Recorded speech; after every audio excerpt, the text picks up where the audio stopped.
जहाँ पर देव दर्शन हो वहीं भव पार होता है। जहाँ मुनियों की वाणी हो वहीं उद्धार होता है। मुझे लगता नहीं ड़मोकार से ऊंचा यहाँ कोई, वहाँ सब पाप कट जाते जहाँ ड़मोकार होता है। वहाँ सब पाप कट जाते जहाँ ड़मोकार होता है। कुंडलपुर के बड़े बाबा की, अनंत अनंत सिद्ध परमेष्ठी भगवान की, सिद्ध चक्र महामंडल विधान की, परम पूज्याचार्य भगवान गुरुदेव शिक्षण विद्यासागर जी महामुनि राज की, परम पूज्य मुनि शिक्षण निरापक मुनि समय सागर जी, युग सागर जी, नियम सागर जी, सुधा सागर जी महाराज की, परम पूज्य मुनि शिक्षण विमल सागर जी, अनंत सागर जी, धर्म सागर जी, अचल सागर जी महाराज की। आज का यह पावन प्रसंग की सिद्धों की आराधना करने के लिए सभी, आज का यह पावन प्रसंग की सिद्धों की आराधना करने के लिए सभी यहाँ पर उपस्थित हुए हैं। और हम वर्षों से पंच नमस्कार मंत्र पढ़ते आ रहे हैं, लेकिन हमें ये नहीं मालूम होता है कि सिद्ध कैसे होते हैं, उनका स्वरूप क्या होता है। लेकिन जब समय आता है तो लोग ज़्यादा रहते हैं, समय कम रहता है, तो कम समय में ज़्यादा कहने का प्रयास करेंगे, क्योंकि ये ऐसे अवसर होते हैं जो पुण्य का वर्धन करने के लिए हमारे सामने आते हैं, और जो इनका लाभ उठा लेता है बड़ा सौभाग्यशाली होता है, पुण्यशाली होता है, और जो चूक जाता है वह पछताता है। तो अपन चर्चा कर रहे थे कि सिद्ध भगवान का स्वरूप क्या होता है, तो पंक्तियों के माध्यम से आपके सामने बात रखेंगे। कभी आपका दर्श किया ना हे सिद्धालय के वासी, आगम से परिचय पाकर में हुआ शुद्ध पद अभिलाषी। ज्ञान शरीरी विदेह जिनको बंधन करने मैं आया, सिद्ध देश का पथिक बना मैं सिद्धों सा बनने आया। तो सिद्ध भगवान का स्वरूप जो होता है, उनका कोई शरीर देखने में नहीं आता है। जिस प्रकार से आत्म तत्व होता है, रूप रस गंध वर्ण से रहित होता है। जिस प्रकार से कहा जाता है घी बनने के बाद पुनः दूध में परिवर्तित नहीं होता है, जिस प्रकार से एक बार बीज जल जाने के बाद पुनः उसमें उगने की क्षमता नहीं होती है, इसी प्रकार से एक बार सिद्ध बन जाते हैं फिर वापस नहीं आते हैं। एक जिस दिन मोक्ष कल्याणक होता है, भजन की पंक्तियां होती हैं। चिट्ठी ना संदेश जाने कौन सदेश, कि जाने कहाँ चले गए, कि जाने कहाँ चले गए, कि जाने कहाँ चले गए। यहाँ कोई ना अपना है, जग झूठा सपना है, कि जाने कहाँ चले गए। तो सिद्ध भगवान, सिद्ध प्रभु एक बार चले जाते फिर वापस नहीं आते। उसके बाद उनका जो सुख है उसका वर्णन करने के लिए कोई समर्थ नहीं है। और कहते हैं कि आना हो तो यहाँ आना, यहाँ से जाना नहीं होता। एक बार जैसे मुनि पद धारण कर लिया फिर यहाँ से जाना नहीं होता, और जाना हो तो वहाँ जाना जहाँ से कोई आना नहीं होता। तो ऐसे ही हम सभी इस सिद्ध चक्र महामंडल विधान के माध्यम से यह आराधना करके यही भावना कर रहे हैं कि हे भगवान फिर हम यहाँ से जाएं नहीं। तो सिद्ध देव विख्याता है, मुक्ति के भी दाता है, अष्ट कर्म का नाश किया, अनंत गुणों को धार लिया।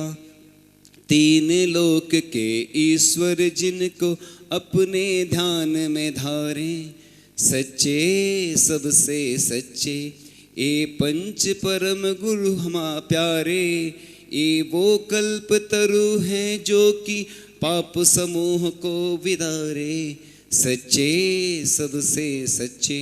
आज ऐसे बहुत सारे व्यक्ति होते हैं जो सिद्ध भगवान का नाम लेते हैं, सिद्धों की अर्चना करते हैं और दिगंबर धर्म को पालन करते हैं, लेकिन बातें भी दिगंबर की करते हैं, लेकिन क्या करते हैं, होता कुछ है, मन में कुछ और वचन में कुछ होता है और क्रियाएं कुछ और होती हैं।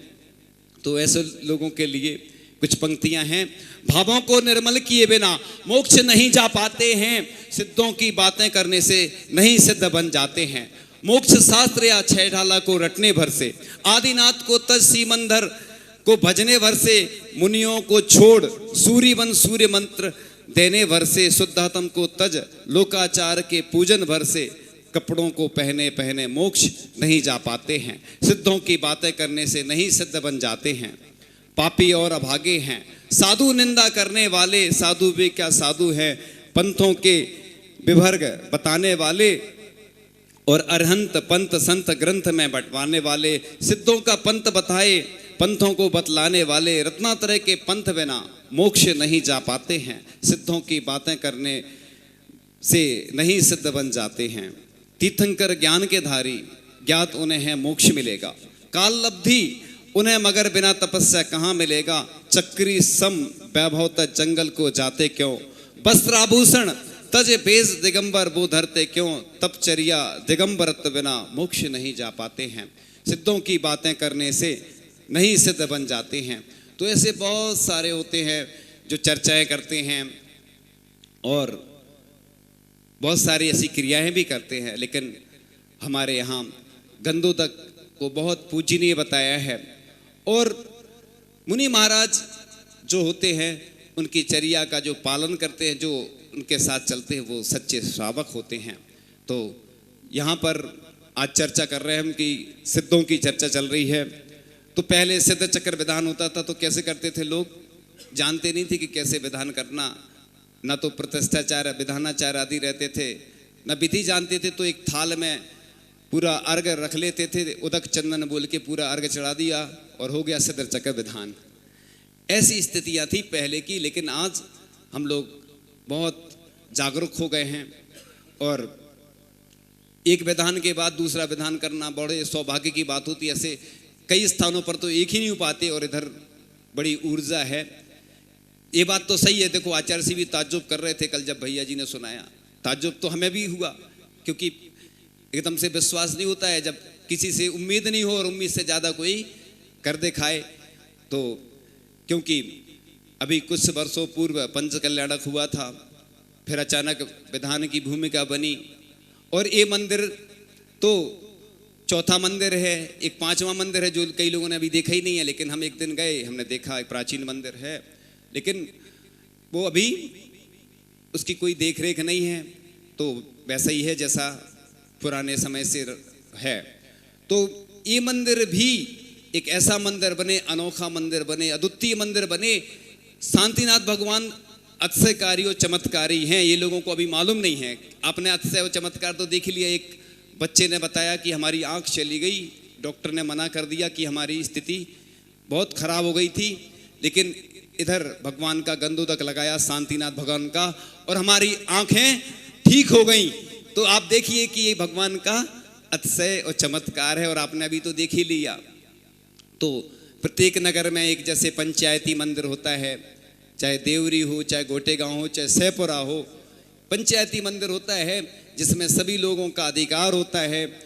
क्योंकि जिस मंदिर में सब लोग अच्छे से पूजन कर सकें, भक्ति कर सकें और किसी एक व्यक्ति का नहीं होता, एक परिवार का नहीं होता है, तो उस पर सब का अधिकार होता है। और ये तो अकेला खिमला का नहीं रहेगा मंदिर, तो पूरे भारत का और पूरे विश्व का रहेगा। सब जुड़ जाते हैं पूरे देश के लोग।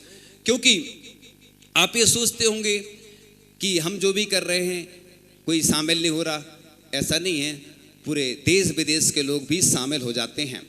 एक व्यक्ति आते थे सिंगापुर से, संघ में थे, और उन्होंने बताया कि महाराज जी हम 60 किलोमीटर दूर जाते हैं जल लेने अभिषेक के लिए। तो ऐसे लोग हैं, कई लोग ऐसे भी होते हैं जो मंदिर के बगल में रहते हैं, पास में रहते, नहीं आ पाते अभिषेक करने, शांति धारा करने, पूजन करने। और कई ऐसे भी व्यक्ति हैं जो विदेश में रहकर भी धर्म कर रहे हैं और प्रवचन सुनते रहते हैं वो, और प्रवचन के माध्यम से भी वो लाभ लेते रहते हैं और उधर भी पूजन अर्चना करते रहते हैं।